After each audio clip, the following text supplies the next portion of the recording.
I am so glad you convinced me that the family car should be the Defender 110. It is so beautiful inside, it's so comfortable, and it just feels indestructible. Yes, it really is. I've been waiting a long time for the new model to come out. The Defender 110, I'm telling you, it's my favorite car of all times. It's my third one. You know, I have stories of going off road. The guy managed the group. He was like, "What are you doing in this beautiful car?" I'm like, "I'm going off road." He's like, "Are you sure? Because you can use one of ours." And then they look like Mad Max cars. I'm like, "No, no, no, no, we're going to do this." And he was shocked. Wow. Well, it's great because the Defender has been reimagined for 21st century adventure, and its unparalleled off-road ability as well as its robust interior are invaluable whether you're headed towards uncharted territory or just a weekend of exploration. The Defender 110 tackles challenging surroundings with absolute confidence. The SUV conveys strength outside and in, featuring peerless technology like an intuitive driver display and an award-winning infotainment system. That's my favorite part, to keep you connected no matter where the journey takes you. Adventure is unique to everyone, and so is the Defender. Choose from the two-door Defender 90, the four-door Defender 110, or the larger Defender 130 with the ability to seat up to 8 passengers. You'll find uncompromising performance in all three. So pack up and go even further with the Defender 110. Learn more at LandRoverUSA.com/Defender. These days, we're all investors, trying to be smart with our money despite our worst impulses. But at iShares, we believe that deep down inside of every investor is a better investor. One that's just waiting to be let out. Explore iShares ETFs and insights and let your best investor out. Visit iShares.com for more information. Don't let the mysteries of life scare you away. Instead, ask Altucher. Here's James Altucher.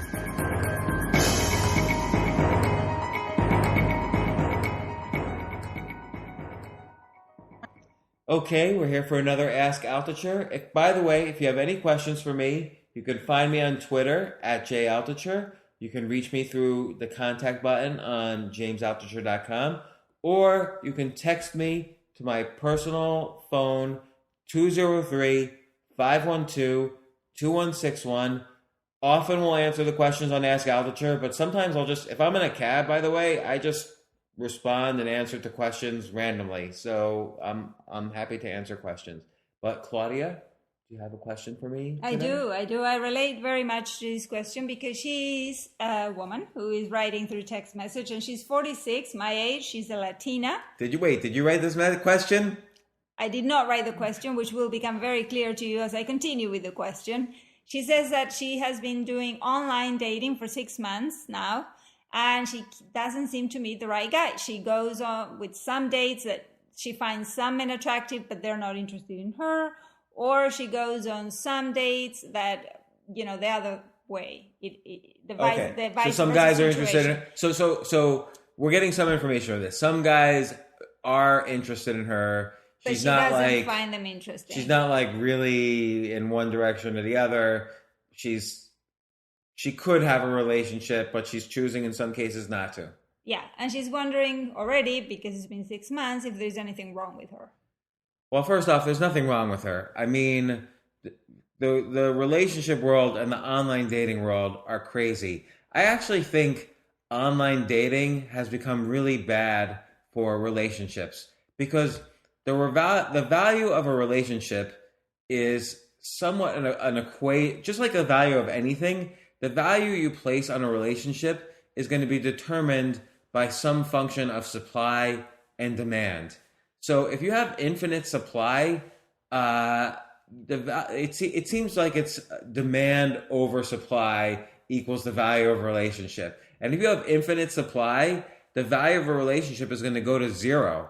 So it's like on online dating, you can just go online on 20 different websites and within a week have 20 different dates set up. Like when I was online dating, I was basically dating lunch and dinner every single day. And then I was spending 3 hours a day answering and responding to messages to keep up the flow. Yeah. And so potentially that could reduce the value of a relationship to nothing because, oh, I don't like one thing about you, no problem. I'm going on a date with somebody else who's a potential tomorrow. I don't need to focus on this. Like, let's say 20 years ago, you'd go on a date in a smaller town, or you have a limited supply. You have to really decide, oh, can I make something work with this person?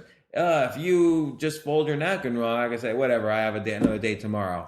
I think for her it would be good to be very clear of what she needs at the base. Like, for example, when I was online dating, I was very clear I wanted a real relationship. I wanted a guy who was together, who had a job, and who was relatively close to my age, within 5 to 8 years or so, and somebody who was true.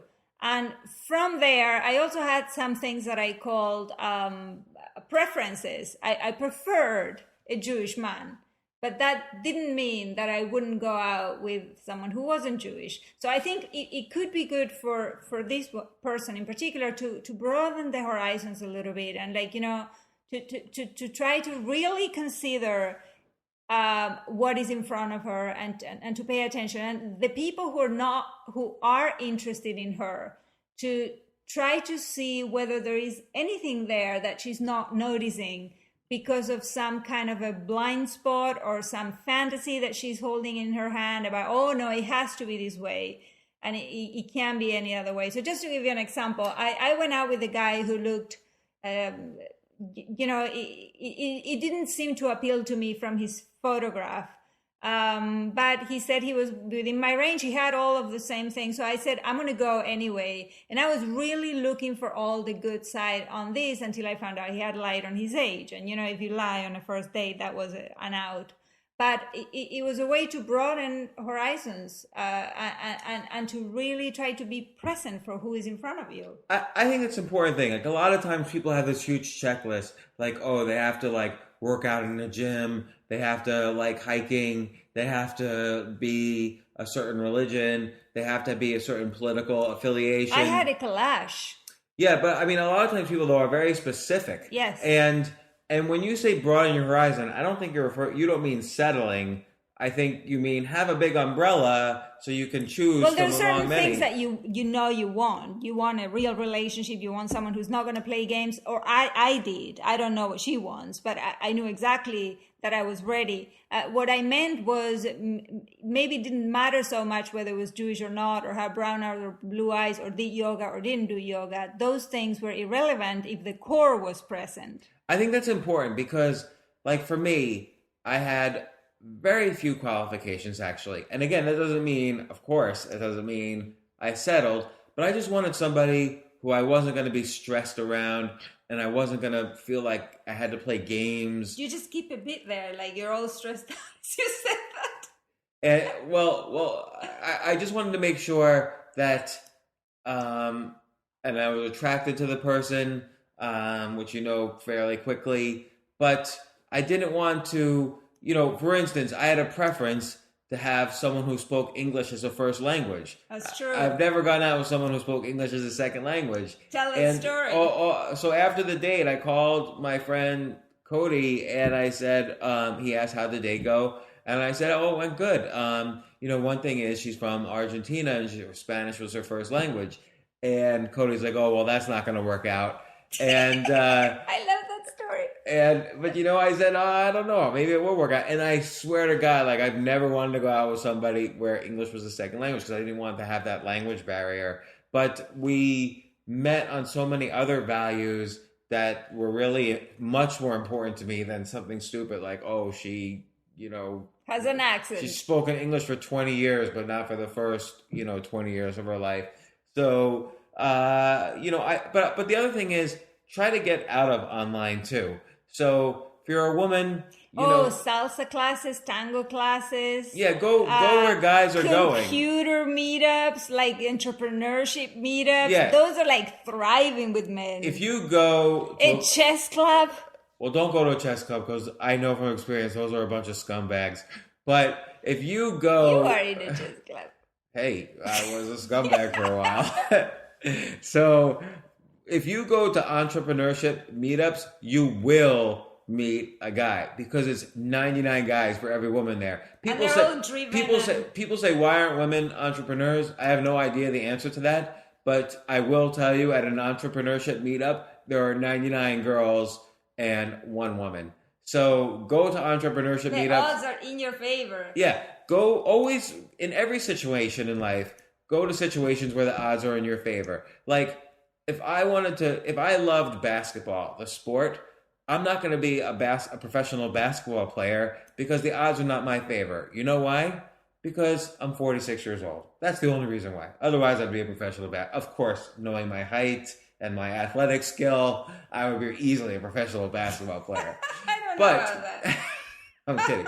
But so the odds wouldn't be in my favor there. But you know what? The odds might be in my favor if I wanted to be a manager for basketball players or an agent, or if I wanted to blog about basketball players. So do things that in every area of life, do things that increase the odds in your favor. And you know what? You can do them every day. You can every day start to figure out more things that increase the odds in your favor.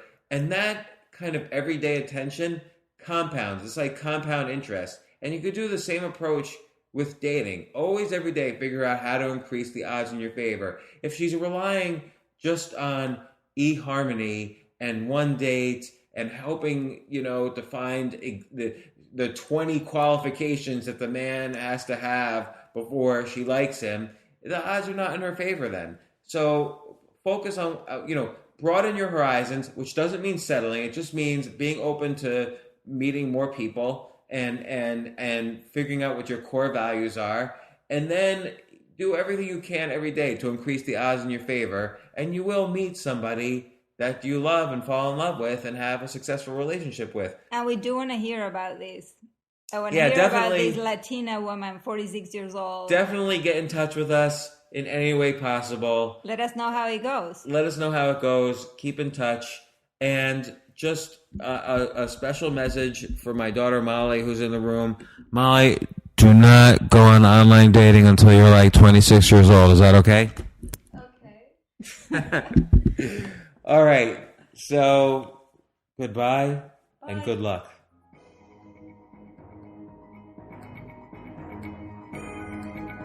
Now that's what we call done. Visit StansberryRadioChooseYourself.com to download our free report called The Choose Yourself Stories and check back daily for more Ask Altucher.